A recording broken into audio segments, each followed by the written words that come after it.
Palate to Palate with Robert St. John and Wyatt Waters is made possible by a generous contribution from Sanderson Farms.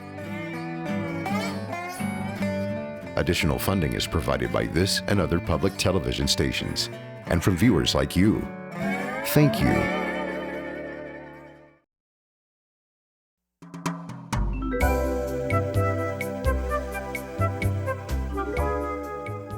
So my mom's an artist.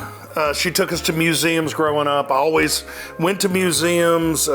Your work has hung in museums. I know, I can't believe that. I mean, I love going to museums too, but I never thought I would be in a museum on the walls, you know, and still breathing. I never thought I would be in a museum. But somehow that happened. Who'd have thunk it?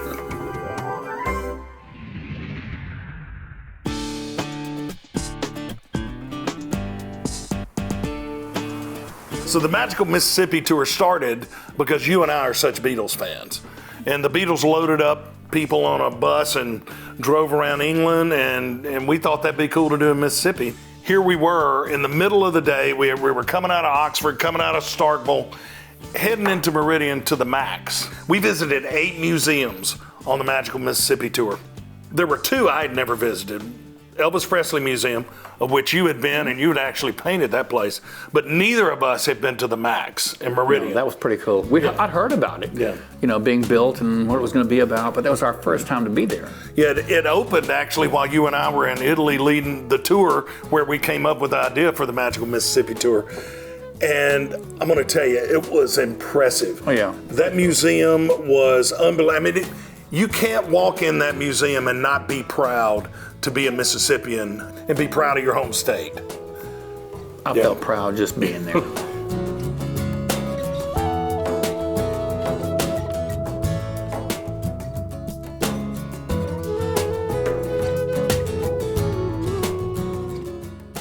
This is really kind of a celebration of all the arts in Mississippi. We have everything from B.B. King to Robert St. John. So what we really wanted to not only the sort of folks that everybody know, but to be able to inspire some young people by some other folks that are up and coming. Well, this is our central piece here, the Hall of Fame. We opened with 18 people in the Hall of Fame, and then we added 5 more this summer. So we will do this about every year or every other year. We also have a Walk of Fame that you might have seen as you were walking in with the stars. So we're able to showcase kind of some of the older or more vintage artists, as well as Tony said, the up and coming. And then upstairs we have our exhibitions, and that's really where a lot of the content is, and everything from artists who started in the Mississippi Delta. We have a juke joint, we have a church. It's all about Mississippi life. So should we start the tour?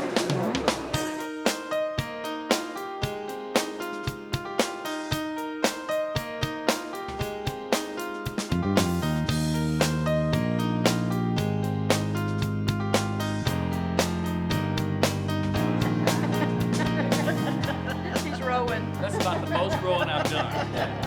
The Old Men and the Sea.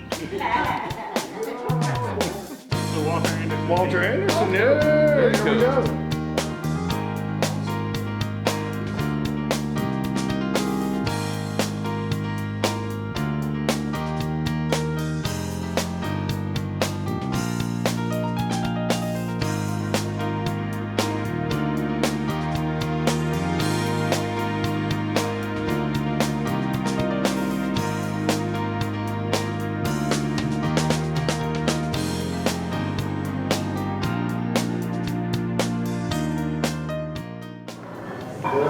Oh, Letha.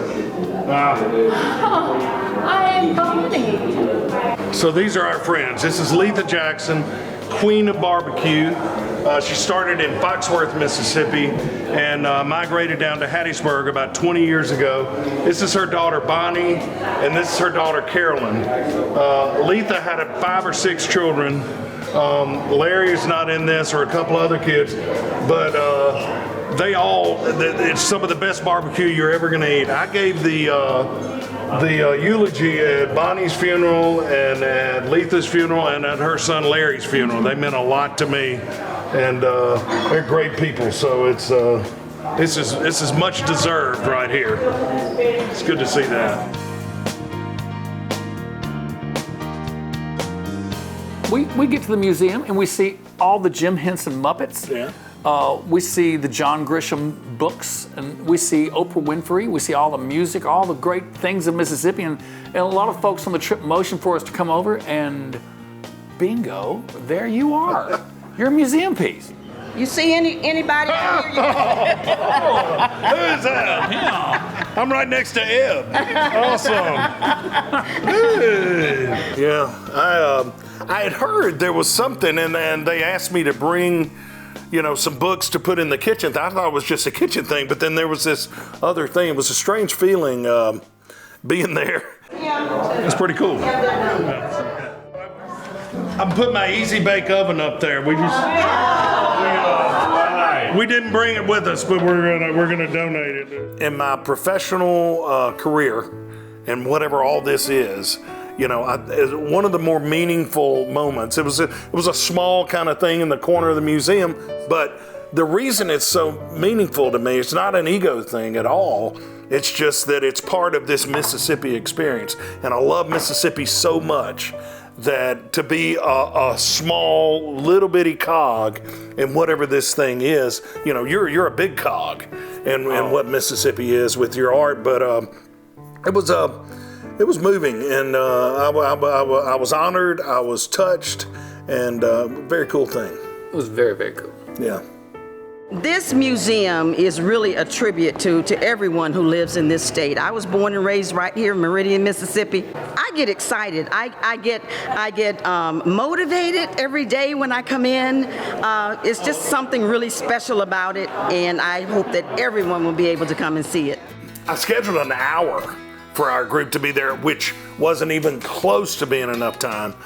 We needed 3 or 4 hours to cover the whole thing. The exhibits were cutting edge, interactive. It was impressive. Well, that's what's so cool about this trip. It's really more than you can contain. It's just an experience. You have to be there. And if you see these on TV, you get a chance to also go visit them yourself. Yeah, and we're going back and spending a lot of time. We're taking it to the max. He did it again. He does it every time.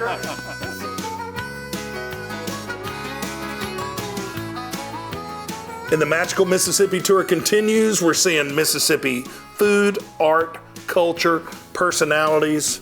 Music is such a big part of the Mississippi story, and was a big part of that trip. We had a few surprises for people. We got Elvis on the bus, picked him up hitchhiking, and drove all the way into Tupelo. Another thing that people weren't expecting, because it was a total immersion into Mississippi culture.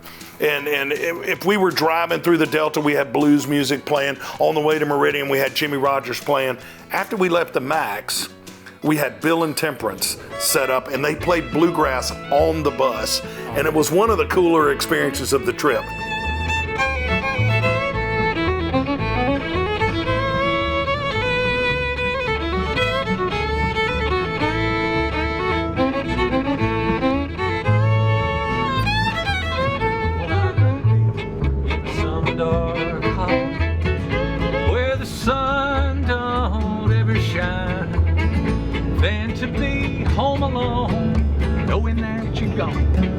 Cause me to lose my mind.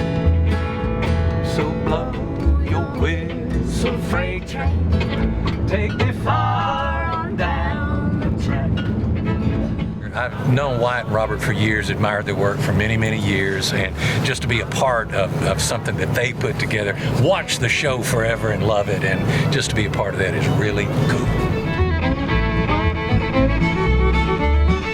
We weren't quite sure how it was going to work. It was a little uncomfortable. It was a little hard to set up in there, but they played us all the way in from Meridian to Hattiesburg. I'd rather be some dark old hollow where the sun don't ever shine than to be in some big old city like Hattiesburg, in a small room with you on my mind. So blow your whistle, freight train, take me far down the track. I'm going away, I'm leaving today. I'm going, but I ain't coming back. It was a very on the road again experience. Yeah, it was.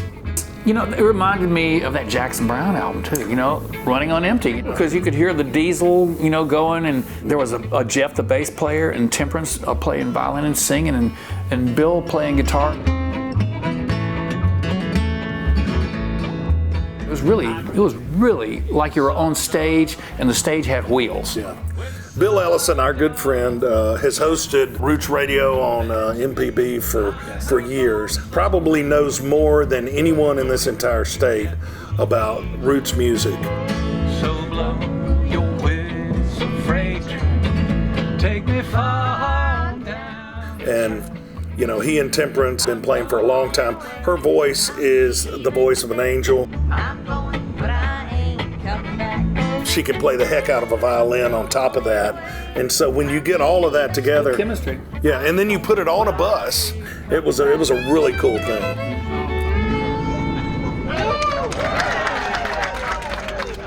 This was just the coolest. A first for Bill, Temperance and Jeff on a bus, but it worked out great. Bill, Temperance, Jeff, let's have fun, guys. Give it up, give it up.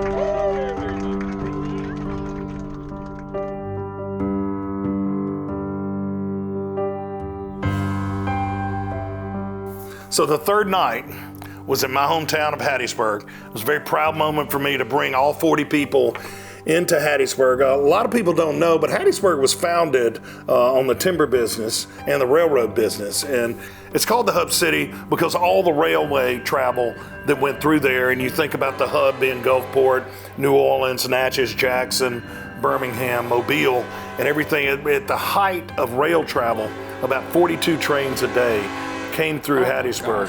Yeah.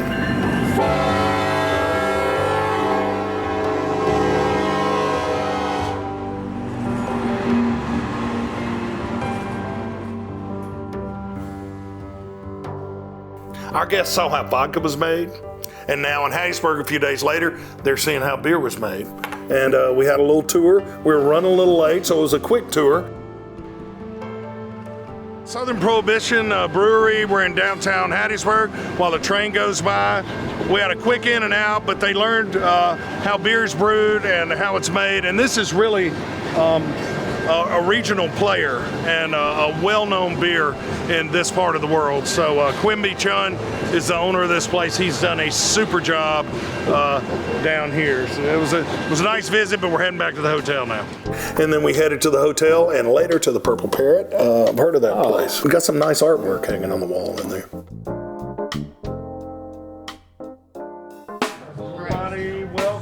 To bring all those people to my hometown to eat at our restaurants was a special thing for me. I grew up about 4 blocks that way, and I live about 6 blocks that way right now. So this is my stomping grounds. So we opened the Purple Parrot in 1987. We've been there over 31 years.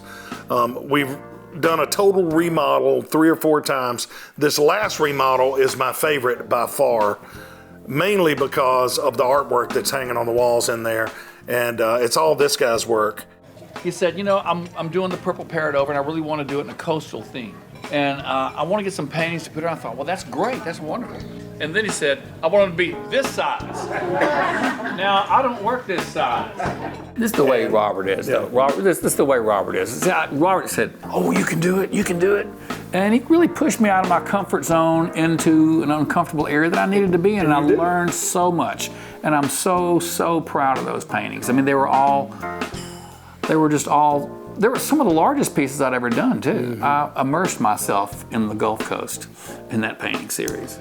We're all about seafood at the Purple Parrot. We were doing the local thing way before the local thing was cool, and buying all sorts of fresh seafood out of the Gulf. We go through a lot, and the fact that you spent weeks on the Mississippi Gulf Coast painting from one end of the coast to the other to hang on the walls in there. It really completes, I think, the dining experience. So you got the food, which is very seafood oriented, and then your work, which is just beautiful. We get so many comments on that, but actually most of the comments are these for sale? And I say, no way, no. It was fun. Thank you for pushing me. Well, you know, it was a great crowd there, and I enjoyed talking to everybody, walking around, explaining what happened in each painting, and who should show up but Drew St. John. And this is my brother who just wandered in. He was wandering around Hardy Street and saw a bunch of cars and came on in. This is Drew St. John. I would hope that my brother Drew came in to maybe have dinner, spend a little money, have a little food. Actually, what I suspect is that he knew Vasti Jackson was playing in Branch for our group later that night, and he kind of snuck in. I don't blame him. That was a great show. We were happy to have it. Again, this is the Grammy Award-winning artist, Vasti Jackson. He's a good friend of mine. He's originally from Macomb. He calls Hattiesburg home for the last 25 years. 30 years. 30 years. You know, since I'm playing the show tonight, I'm looking forward to one of the segments where I will be his newfound culinary giant. You gotta get Vasti Jackson in the kitchen, baby. I can burn now, I can burn. So I wrote a song about it. You wanna hear it? I wrote a song about it. Do you wanna hear it? I don't believe you wanna hear it. Y'all give a big Palate to Palate welcome for Vasti Jackson.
He is one heck of a performer. And he lives in Hattiesburg. He travels all over the world, touring with all sorts of artists. He's done it forever. And I wanted to book him in Branch for our group, but it had been like the longest day we had. We started in Oxford, we went to Tupelo, we went to Starkville, we went to Meridian, ended up in Hattiesburg. It had been a long day, and I could see on the faces of our guests, they were like, oh, this is the third day, this guy's killing us. And we'll sit through this music. It's going to be about 2 songs in to Vasti. They were plugged in. They were dancing. It's exactly what we thought it would be. And it was a great night.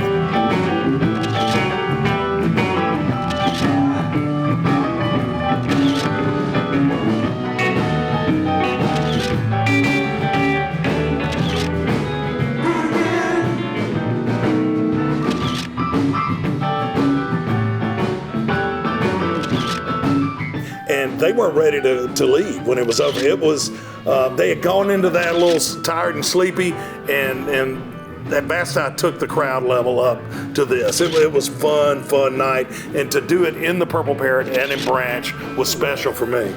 I got a few dances in myself. You did. You got some moves, man. Not like you.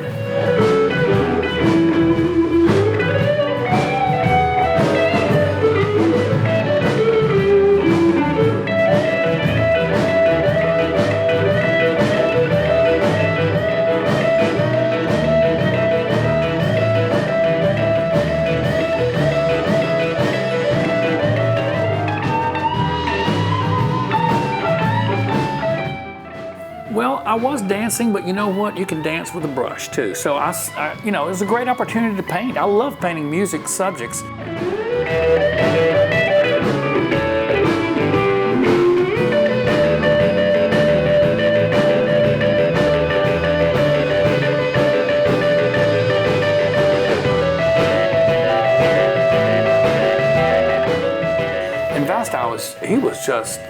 He was just animated, man. He was just so great. So I got a painting of Vasti there too. Yeah, I love your night paintings. This is nightclub painting, man. It was clubbing painting. It was great color and great energy and movement. But man, he's a great musician. We turned Branch into a juke joint for a night.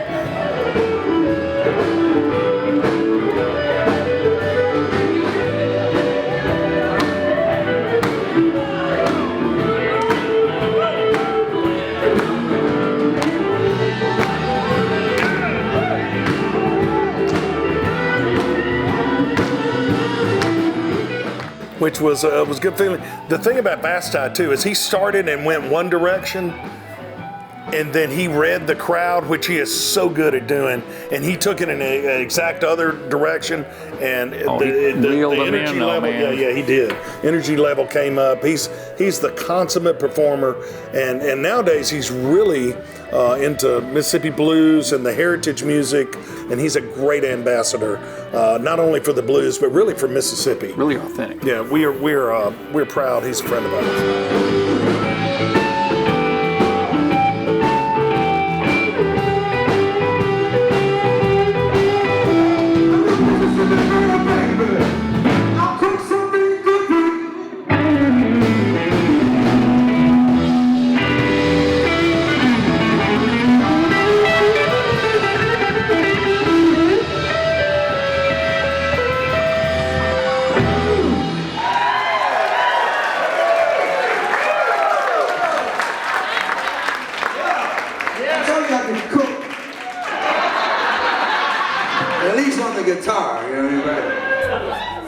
I'm your Mississippi burner baby. I'll cook something up for you. That sounds like he wrote it just for us. Yeah, nice lyrics. He's talking about cooking, so you need to get him in the kitchen back there. I don't know if we can get him in the kitchen because he's moving all around the restaurant. He's out in the dining room, and it's very Vasti, man. I saw him doing that. Yeah. He's going to get out in the crowd. He's going to touch the crowd. He's going to connect with the crowd. And he stood up in a chair at one point, and he about fell over. I had to catch him, and but it was putting on a show. It was an awesome day.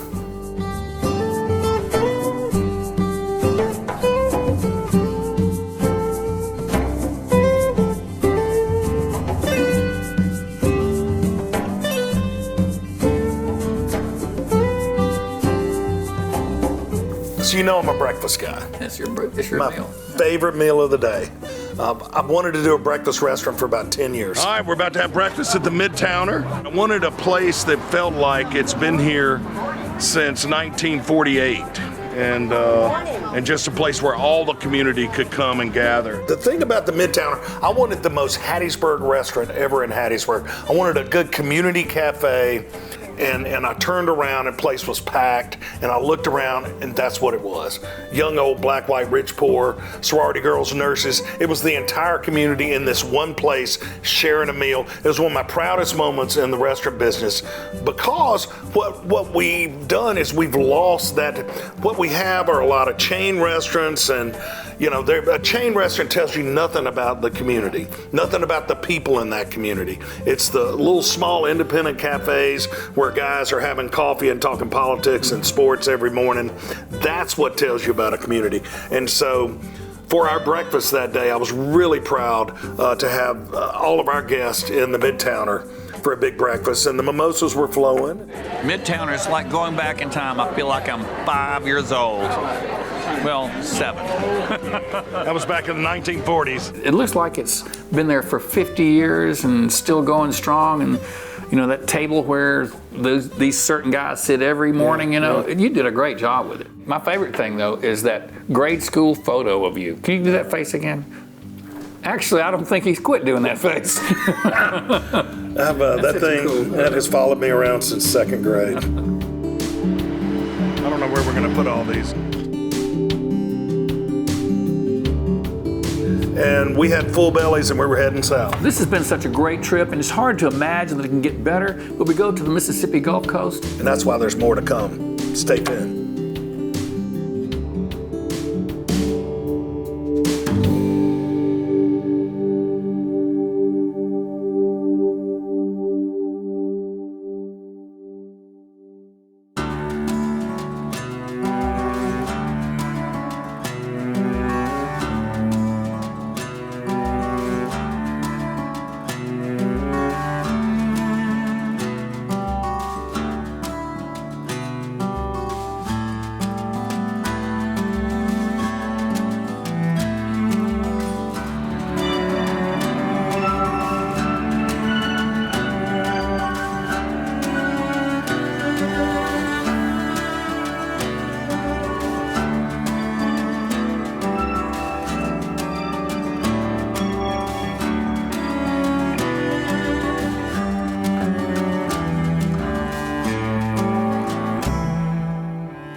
Many of the paintings seen on today's program are featured in the A Mississippi Palate cookbook. This beautiful volume also includes Mississippi heritage recipes. A Mississippi Palate cookbook.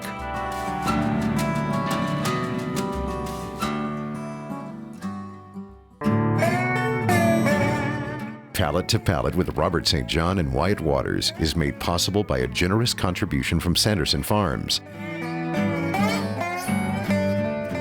Additional funding is provided by this and other public television stations. And from viewers like you. Thank you.